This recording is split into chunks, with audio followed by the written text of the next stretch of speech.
The emotional intelligence का पहला dimension self awareness, मतलब ये कि जब आप सेल्फ अवेयर होते हैं तो आप ये समझ पाते हैं कि आप हर सिचुएशन में क्या महसूस कर रहे हैं। अपने इमोशंस के बारे में सोचते हुए टाइम बिताने को ही सेल्फ अवेयरनेस पर काम करना कहते हैं।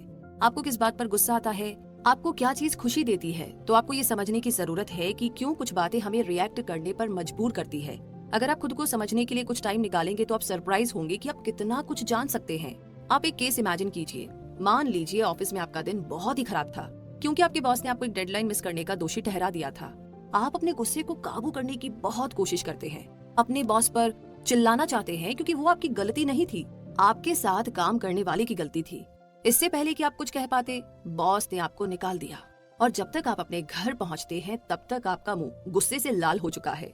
फिर आप अपने बच्चे को कीचड़ में खेलते हुए देखते हैं, उस पर चिल्लाना शुरू करते हैं और कहते हैं कि वो खुद को ही गंदा कर रहा है। बच्चा रोता है क्योंकि वो आपके गुस्से को देखकर डरा हुआ है। एक आम दिन में आपको इस बात पर बिल्कुल गुस्सा नहीं आता। जैसे ही आपको इस बात का एहसास होता है, आप गिल्टी महसूस करने लगते हैं कि जब भी आपके ऑफिस में कोई बात बिगड़ती है आप अपने बच्चे पर गुस्सा निकाल देते हैं। अगर आपको इस सिचुएशन में सेल्फ अवेयरनेस की प्रैक्टिस करनी है तो ये चेक करना होगा कि आप जो कर रहे हो वो सही है या नहीं। आपको ये पता है कि आपके बच्चे की इसमें कोई गलती नहीं थी। आप सेल्फ अवेयर होकर के ही समझेंगे कि आपको इस सिचुएशन में सही में क्या करना चाहिए।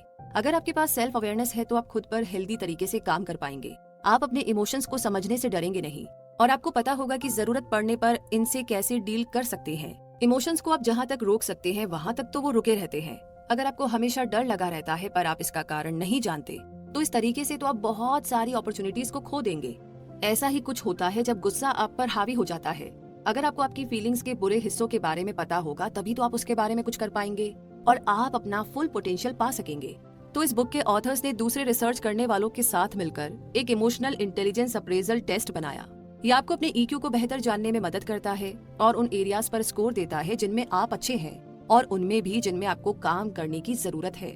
जैसे डेव एक रीजनल सर्विस मैनेजर है और इमोशनल इंटेलिजेंस अप्रेजल टेस्ट में उनका स्कोर 95 आया। इसका मतलब है कि वो अपने EQ के टच में है। लेकिन शुरू में डेव के स्कोर इतने ज्यादा नहीं थे, पर स्कोर को बढ़ाने के लिए जो भी जरूरी स्टेप्स लेना पड़ा डेव ने लिया और उन्हें उसका फायदा भी मिला। जैसे जैसे डेव स्टेप्स लेते थे, सुधार करते थे अपने आप में, वैसे वैसे उनके ऑफिस में काम करने वालों ने उनमें फर्क देखा। उनके साथ काम करने वालों ने कहा कि डेव पहले से ज्यादा डिटरमाइंड और हार्ड वर्किंग हो गए हैं। जब भी डेव की टीम में कोई बड़ी गड़बड़ी होती है तो डेव को गुस्सा आ जाता, फिर वे इसका सोल्यूशन निकालने में लग जाते।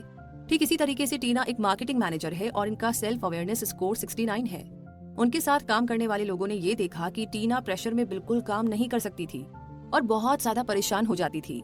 टीना अपने इमोशंस को खुद पर हावी होने देती थी और अपनी चिड़चिड़ाहट को दूसरों पर निकालती थी। उनके लिए बेहतर होता अगर वो अपनी आदतों को बेहतर जानती और उस पर काम करती।